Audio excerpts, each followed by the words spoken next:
Hello mga kaistorya, welcome sa ating vlog. Kung ikaw ay bago pa lang sa aking YouTube channel, please don't forget to subscribe. Kung ikaw ay nanonood ng aking Facebook account or TikTok account, don't forget to follow, please. And please help me grow my subscribers and followers by sharing this to your friends. And please like also mga kaistorya. Kung ikaw naman po'y natuwa, nasiyahan, na-empower sa ating pinag-usapan ngayon o ating pag-uusapan ngayon, please don't forget to please, I'm not saying sorry, don't forget. Ito ay voluntary. You can also show your support by clicking this icon. Makikita yan sa lower right ng aking video, and when you click that one, may lalabas. Ayan, makikita nyo sa screen. Masasabi ko lang dyan mga kaistorya, kayo na po ang bahala. Okay, kayo na po ang bahala dyan mga kaistorya. At kung ikaw naman po ay naghahanap ng mga magagandang damit, babae, damit na pambabae, shoes, bags, pants, blouses, trousers, and lahat ng mga apparel for women, you can also visit the FB account of my wife, Glynis May Arsua. Yon, you can pwede kayong mag-shopping dyan online mga kaistorya, and pwede din kayong manood sa kanyang live selling every night, afternoon. Just keep posted. So kailangan pong ma-add nyo yan or ma-follow nyo ang kanyang FB account para kayo ay magiging updated. We can ship your order anywhere in the Philippines mga kaistorya. At bago tayo magpapatuloy sa ating balitaktakan mga kaistorya, ay ito muna ang ating sikreto. Ito yung ating mga sikreto na hindi na sikreto ngayon. Kasi alam yun eh. Genesis Organic Spirulina. Ito ang ating iniinom araw-araw mga kaistorya, sapagkat ito ay organic. This is a food supplement. Hindi ito synthetic drug mga kaistorya. Ito ay organic. Ito ay isang plant, blue-green algae, na tinanim sa fresh mineral water in an environment with a very low pollution. Marami ito mga nutritional contents na kailangan ng ating katawan. Ang Genesis Organic Spirulina ay mabibili sa mga Mercury drugstores and pharmacies nationwide, at mabibili nito online. So pwede kayo mag-order online mga kaistorya. Genesis Organic Spirulina, ang dekalidad na spirulina ng bayan. So bago tayo magpapatuloy sa ating balitaktakan, ay uminom muna tayo ng Genesis Organic Spirulina mga kaistorya, kasi kailangan natin ito in a very stressful world.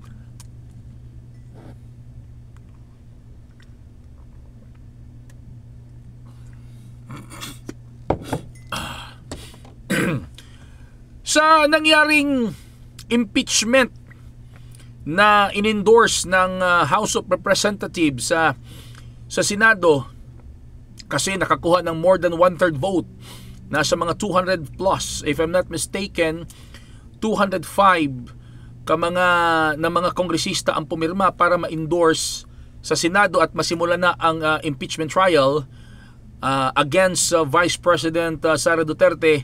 Iba't ibang mga reaksyon ang nag-spark o pumutok mga kaistorya. Merong natuwa, meron ding nagalit mga kaistorya, merong mga na-disappoint, meron ding nagbunyi. So iba't ibang mga reaction mga kaistorya. Ito yung anggulo ko dito mga kaistorya. Itong nangyaring issue ng impeachment ng ating Vice President Sara Duterte, dito natin makikita mga kaistorya na merong dapat ayusin sa ating political system. Bakit?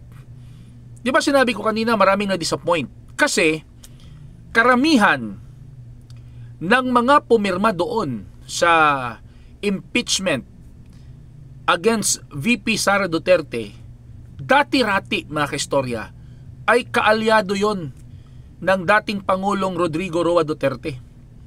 Kaalyado yun mga kaistorya. Marami doon nagsasalita ng mga magagandang bagay sa mga Duterte noon. But nung nagbago na ang administrasyon mga kaistorya, unti-unti ring nagbago ang ihip ng hangin. Di ba ang isa sa mga mainit na issue dito sa ating bansa, bakit maraming balimbing sa politika? Yung sinasabi nila balimbing eh. Ang gulo ko dyan, mga kaistorya, ang punto ko dyan,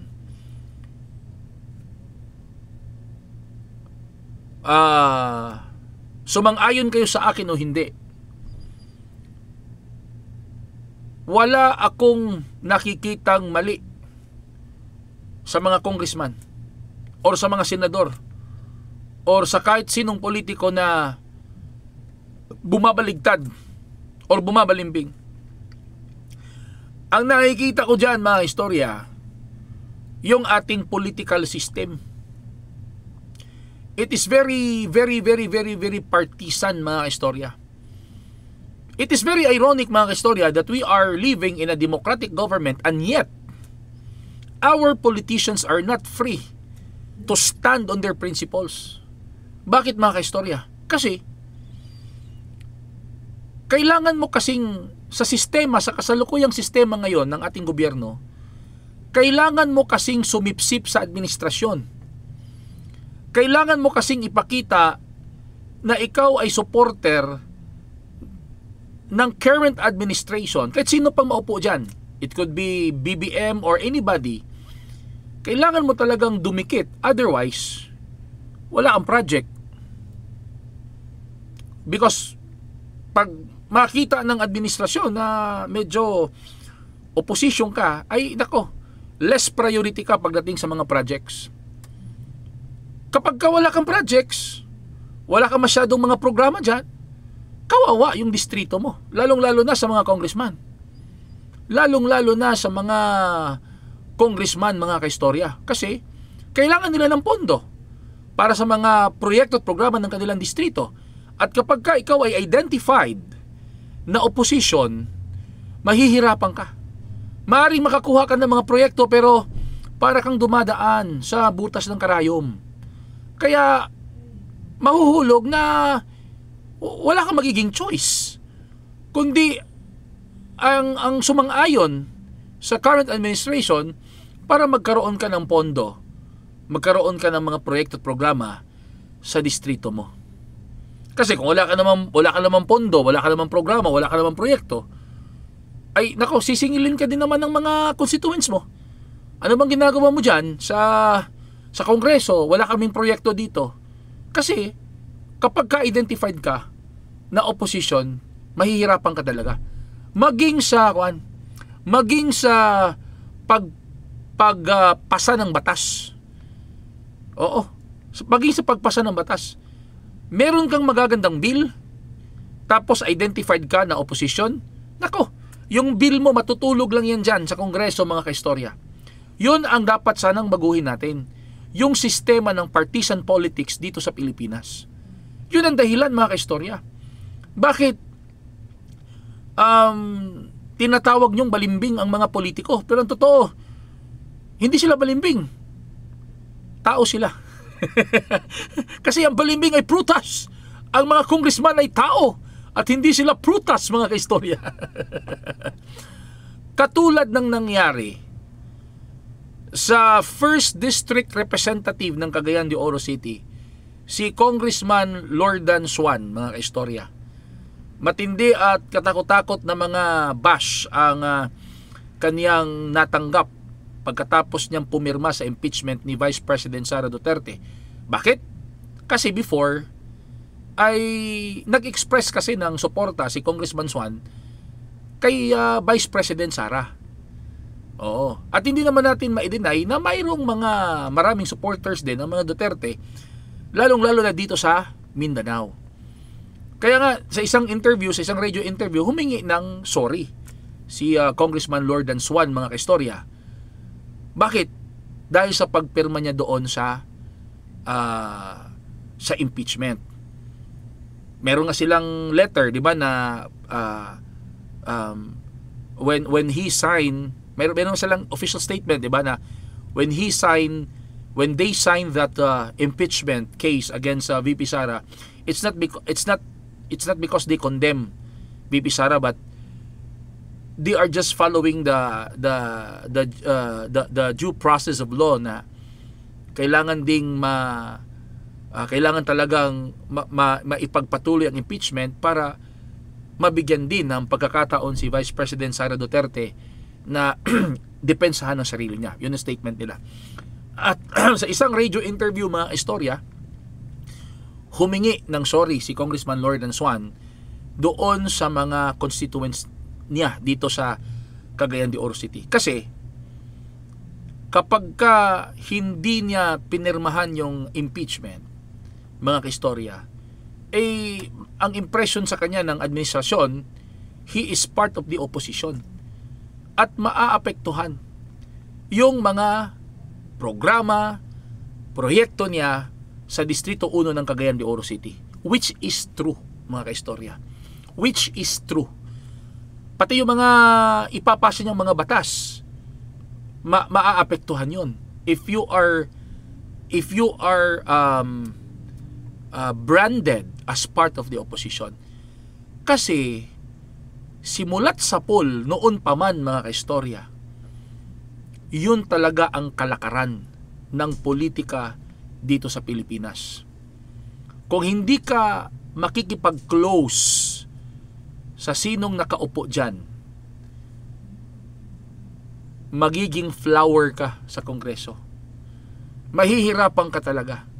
Ang mangyayari dyan, mga kaistorya, wala kang programa, wala kang proyekto, wala kang maipapasang batas, wala, upo-upo ka lang dyan. Tanggap sweldo, upo. Yun kaya sana hindi ko alam kung paano ito mare-resolve, mga kaistorya. But I think kung gusto niyo ng pagbabago, baguhin natin yung sistema na yan. Ano bang gagawin natin? Constitutional change ba or amendment ng batas na dapat hindi hawak? Kasi sasabihin independent, yeah, by concept, by theory, independent, but by actual implementation, walang independent yan, mga kaistorya. Kasi kapag ka-identified ka na opposition, mahihirapan ka talaga sa mga programa mo, sa mga proyekto mo, sa mga batas mo dyan sa Kongreso. Kaya yung sinabi ni Congressman Lordan Suan, na basahin ko dito kasi yan meron dito saan ba yun? Yung excerpt lang sa isang radio interview ito isang radio interview ito, mga kaistorya. Ito, saan ba to? Radio interview na ito. Ito. Valid ito, mga istorya. Ito. Okay. Alright. Bisayain na lang natin, mga istorya. Gipasabot sa opisyal na kung dili siya mo pirma, makonsiderang anaa siya sa oposisyon, dugang panisuan nga maglisod na matud pa nga makakuha sa dugang tabang ang iyang buhatan kung makonsidera siya nga naa sa oposisyon.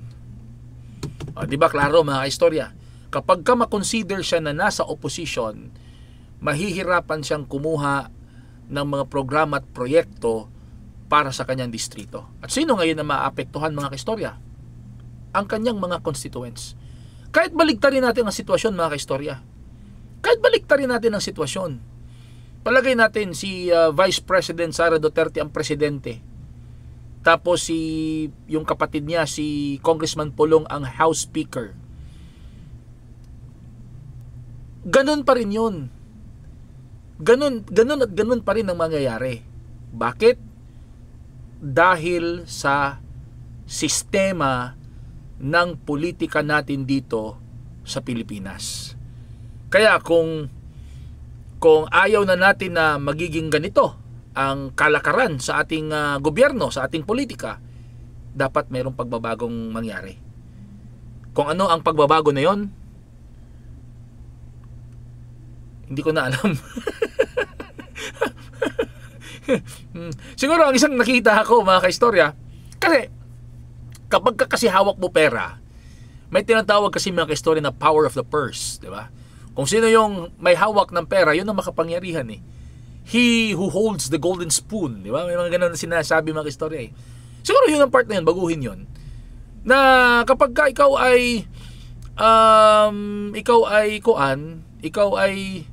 congressman, eh talagang ang gagawin mo, tagagawa ka lang ng batas. O kung senador, tagagawa ka na lang ng batas.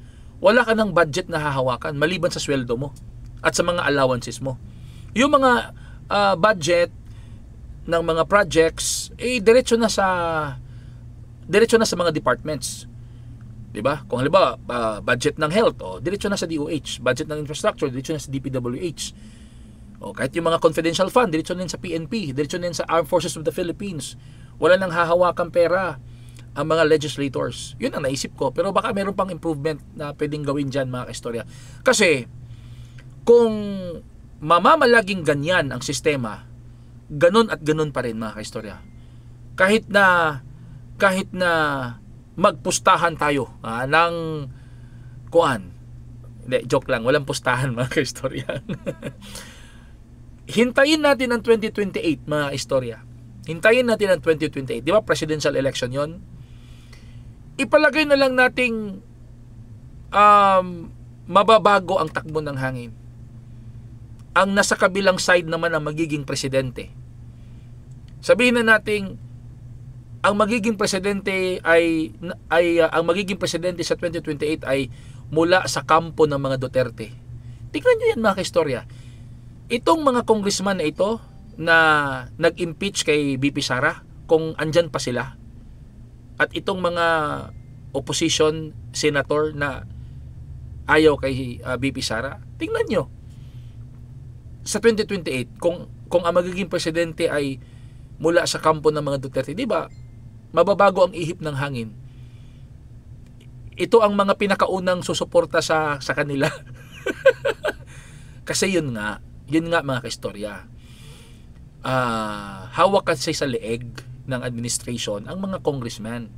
Kasi kapag hindi ka sumuporta nga sa current administration, walang mangyayari sa distrito mo. Because they have the power of the purse, mga kaistorya. Kaya kung meron man tayong dapat baguhin, hindi yung sistema, baguhin natin mga kaistorya. Yun ang dapat lagyan ng in aid of legislation. Anong gagawin natin dyan para mabago yan mga kaistorya? Anong gagawin natin para mabago yan sistema na yan? Kasi kapag wala tayong gagawin pagbabago mga istorya, yun at yun din ang mangyayari sa ating Pilipinas mga istorya. Mas inuuna ang partisan politics, mas inuuna ang partido kaysa bayan. Yun talaga, wala tayong magagawa. Yun ang sistema eh. Meron man mga congressman na gustong unahin ang bayan, pero kapag hindi siya lumapit doon, sumang-ayon sa current administration, walang mangyayari sa kanya. Wala siyang magiging proyekto at programa sa distrito na. Yun ang nangyayari kay Congressman Lordan Swan mga kaistorya. Siya mismo nagsabi, di ba, mahihirapan siyang kumuha ng mga pondo, ng mga projects, kasi if he will not sign that impeachment, he will be considered as part of the opposition. So ano mga kaistorya, ano masasabi nyo sa pinag-usapan natin ngayon mga kaistorya? Please write your comments below mga kaistorya. At kung ikaw ay bago pa lang sa aking YouTube channel, please subscribe. At kung ikaw ay nanonood sa aking FB page or TikTok account, please follow and help me grow my subscribers and followers by doing some comments, giving your comments mga kaistorya. Okay? Alright, so please like and maraming salamat po at magandang araw sa inyong